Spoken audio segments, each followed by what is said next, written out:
It's the Brad and John Show. The Brad and John Show for Wednesday, January 29th. I got it right, John. I didn't say December. Aren't you proud of me? I am. And you know what? I'm just paging through the 1935 Communications Act here. You know, it says if I take control of a radio station, I can do whatever I want with the signal, and I can interfere with Brad Hildebrand's signal. Have you read that in there? That's the Lutheran version of the Communications Act of 1934. Yeah. A guy came to my office. He showed up like 4 times, and I ducked him. And then eventually he took some action, and then I got all butthurt about it. I don't know. We could talk about that on the air, I guess. You know, funny you should bring that up. I need to stop by there again this morning. So thanks for reminding me of that. Okay. Your buddy, I don't know if you're buddy, but you've talked about him in glowing terms, maybe not so glowing terms, was in the news yesterday, but not on the Fox channel. He was on CNN. You know who I'm talking about? No idea. The headline is Trump DOJ appointee in D.C. lashes out after flurry of personally insulting leaks in his first week. You know who I'm talking about now? Yeah, this is Ed Martin. I saw this headline yesterday. Yes. And in fact, I saw it this morning because Jason Rosenbaum tweeted it and said, Ed Martin and emails in the news once again. Yeah. So, and now, Brad, I didn't read the story, but as I gathered just from the headline, there was an internal email, and folks leaked it, and Ed Martin was upset that folks leaked it, right? Yes. The acting top federal prosecutor in Washington under President Donald Trump is furious about recent leaks to the press and also specifically directed staff to scrutinize a former official's work on January 6th cases after she rebuked him on TV, according to internal emails obtained by CNN. Ed Martin, the interim U.S. attorney for D.C. So is he the attorney for District of Columbia? Is that what he is? Yeah. I mean, what a plum spot. Now it's interim. So yes, we don't know if he's going to right. stay there or not. But I remember seeing that and thinking, what a great deal for Ed. Right. He sent an email Tuesday to his entire office complaining that someone leaked an email he sent Monday. In the Monday email, he launched an internal review of how prosecutors handled some January 6, 2021 cases where the Supreme Court concluded that prosecutors overstepped with charging decisions. In the Tuesday email blast, Martin said, "Wow, what a disappointment to have my email yesterday to you all was leaked almost immediately. Again, personally insulting and professionally unacceptable. I guess I have learned my lesson." And he puts in parentheses, "fool me once, blah, blah, blah, blah." The latest missive from Martin highlights his turbulent first week as he aggressively tries to impose Trump's agenda at the Justice Department while facing pushback both internally from career prosecutors and others who quit and then bashed his actions. And he goes, Martin is a socially conservative activist and commentator and was involved with the 2020 election denier movement. In his Tuesday email, he lashed out at a prosecutor who was involved in January 6 cases and resigned after Trump granted mass clemency that ended all of the nearly 1,600 cases and wiped away all the remaining prison terms. By the way, have you heard the details of the meeting where Trump originally they were just going to pardon all the people who were convicted non-violently, and they were going to leave the violent people in? Have you heard the internal communication? What happened in this meeting? No, I haven't. So, well, let's handle Ed Martin here. Okay, so you go handle Ed Martin. No, I think, first of all, I don't believe that Ed Martin is really upset about this leak. I'll play devil's advocate and say he's not actually upset. Brad, just yesterday, I gave you a hard time about your Gary V quote that he's been using for several years, which is attention is currency. Right. And I mocked you for it, and I was a little bit curmudgeonly about it because we've heard the story so many times. But I will point out, Brad, that attention is currency, according to Gary V and according to the sign on Brad's wall. It is. And I'm not so certain that Ed didn't know that what he was doing, sending that email, would eventually be leaked and people would complain about it, and that Ed would be able to say, here's the DC swamp. I'm trying to fight the swamp, and people in my own office are leaking internal emails. This is the swamp. I'm fighting for Trump, and the swamp is trying to fight me. I'm convinced, Brad, that Ed is smart enough to know it was going to happen, and Ed knows that attention is currency. That's my theory. So you're saying he rolled a grenade into the office with the pin pulled, and he knew it was going to explode. Essentially, you knew that, right? 100%. Yeah, that's exactly what I would say. Right. Okay. I, to a certain extent, I agree with you because he's proving a point. The swamp is there. You say something against the swamp, and guess what? They're going to come back at you. And that was probably leaked by one of the prosecutors, don't you think? Yeah, oh yeah, for certain. And also, I think folks know that Ed is a spirited guy, but I think there might be a little bit of, to use a pro wrestling term, I think there might be a little bit of kayfabe there. I think that some of Ed's outrage might be a little bit ginned up and for effect, and I think it's working well. Like anybody who thinks that Ed Martin, I'm biased because I like Ed Martin, but I think anybody that thinks that Ed Martin is just a generic hothead that can't control his temper doesn't see that this plays into exactly what Ed wants to happen. Well, hold it. I'm reading right further in the story. After the email was leaked, Ed Martin got a folding chair and hit someone over the head with it in the halls of the Department of Justice. And then Linda McMahon did a run-in. Did you see that? Right. And then someone picked up Ed Martin and pushed him through a window, and Ed got back up, and Ed picked up that person and threw him through a folding table, which collapsed onto the ground. It was incredible. And then the best part is Ed Martin ripped his shirt off, Hulk Hogan style, and underneath it, he had one of his 2005 T-shirts that said, saveab.com. And he's like, this is what you sons of guns get for not saving Anheuser-Busch. Okay. And then he ripped that one off, and he had a 2002 Bryan Cave shirt on and when he used to work there. It was amazing. So I don't know. Did he work for Bryan Cave? Yeah, I met him. I met Ed when he was an attorney at Bryan Cave before he was involved in politics. He's originally from New York. Anyway, this is why there will be no Ed Martin slander, just because I like Ed Martin personally, and I'm not above criticizing him professionally, but I think he is a good man. And I think in general, Brad, this was a great story of Ed knows what he's doing. This is all pro wrestling. Well, the interesting thing about it was anybody who knows Phyllis Schlafly, there was a lot of controversy that Phyllis Schlafly and Ed got to be sort of good buddies when Phyllis was still alive. And when Phyllis passed away, he apparently tried to take over her operation, and her kids said, no way, Jose. And there was a big split, and they ended up doing two different, wasn't it? There was like the Schlafly family thing of like the Eagle Forum, and then there was the Ed Martin version of the Eagle Forum. Wasn't that the way it worked? Yeah.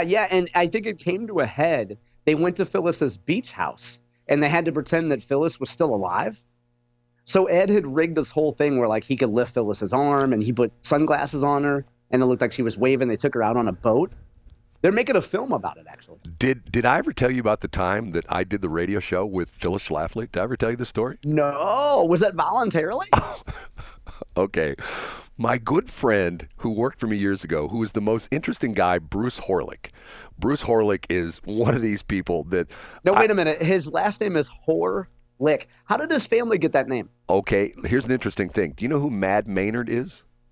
No. Okay, Mad Maynard was this guy who did he was like a local celebrity kind of guy. He DJ'd a lot of shows back in the old days when they used to do a live radio show on KADI.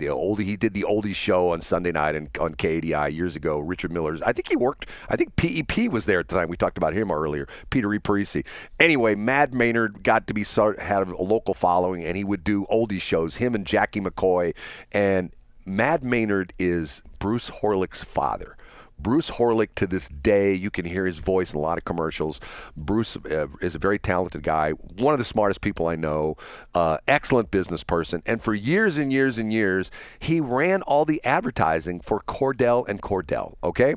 So he was their advertising agency for years and years and years. Okay, Bruce Horlick, how am I going to put this all together? Bruce Horlick was the announcer and the host of the Phyllis Schlafly show, which aired on radio stations all over the country, and specifically on the Bott radio network, B-O-T-T. There's a couple stations here in town. Dick Bott, KSIV. So I swear to God, this is a true story.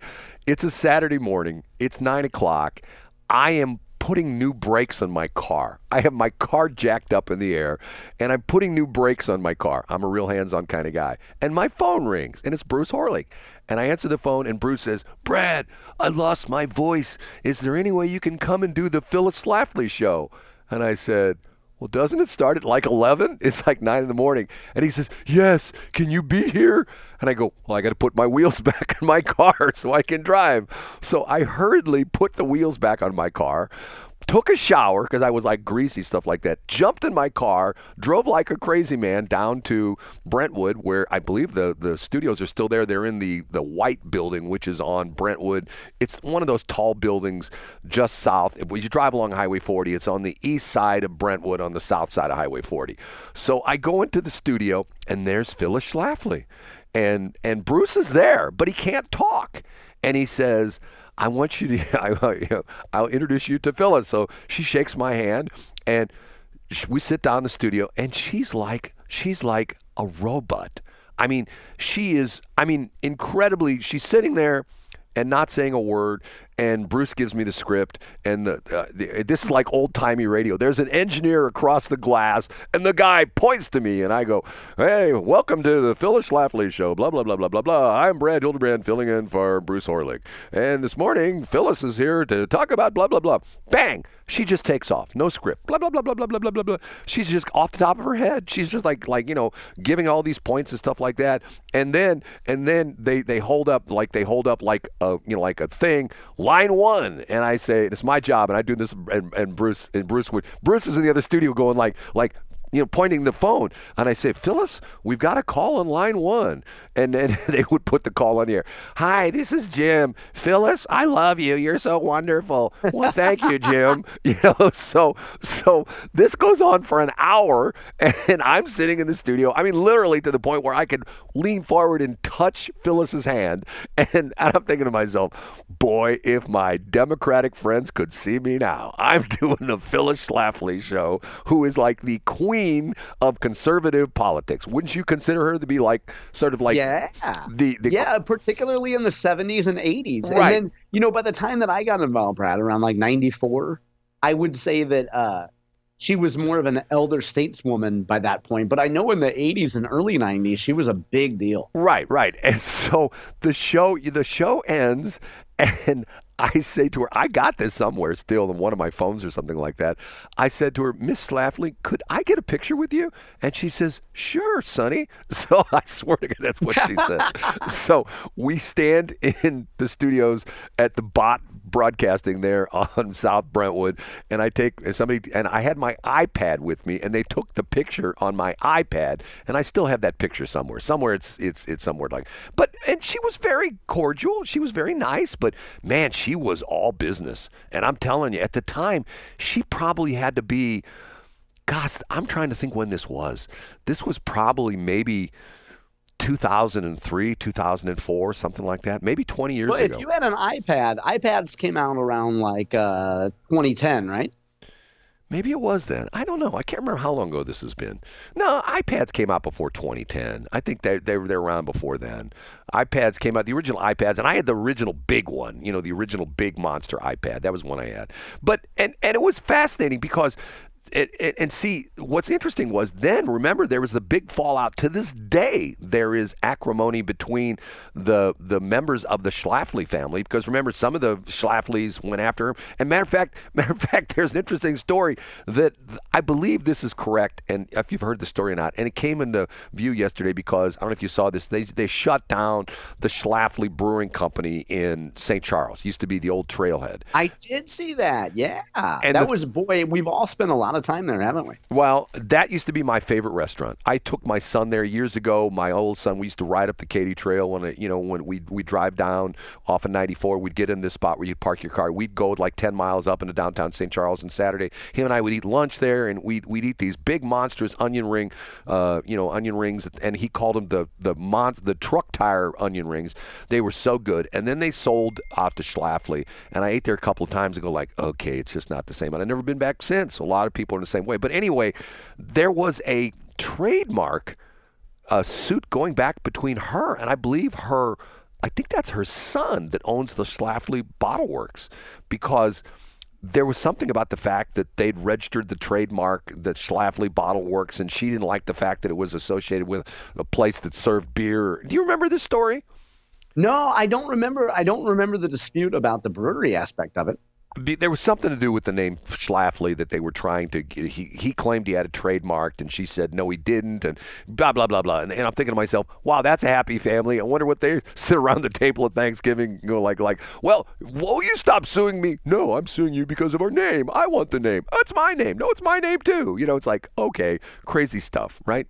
And Schlafly was quite trendy it came back, probably 15 years ago. It really had a moment, remember? Like, it seemed like everybody I knew was drinking Schlafly for a while. Well, you'd go to the one in Maplewood. I think it's on Maplewood in Manchester, the one downtown. I've been to all three of them, and I have too. Yeah, surprisingly. I once traveled downtown. I went to that one. I hate the one downtown. The one in downtown's in a really weird location. It's sort of like... It's in a terrible location. Yes. And I didn't mean to interrupt, but we did at Monsanto, I think the statute of limitations has run out on this. We did a community garden thing there. And the highlight of the community garden was we worked all morning. And then some of the volunteers showed up. It was a Friday. Some of the volunteers showed up to get their, checks, or I guess they were employees. And they were supposed to hire people that were destitute. And it was like a Ronald Reagan commercial.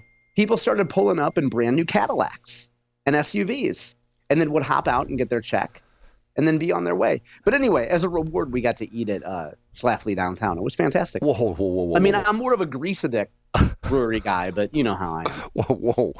Seriously? Volunteers pulled up in their Mercedes and Escalades and got checks? I didn't see a Mercedes, but I saw multiple Cadillacs, and then I saw SUVs. Yeah. Like I said, it was like when Ronald Reagan used to talk about welfare queens. Right. And in fact, I had a coworker who was a Democrat was like, oh, John's going to have a field day at this. With this, look at this. And then all the people who had like make work jobs there pulled up in their luxury cars, and the rest of us got into our,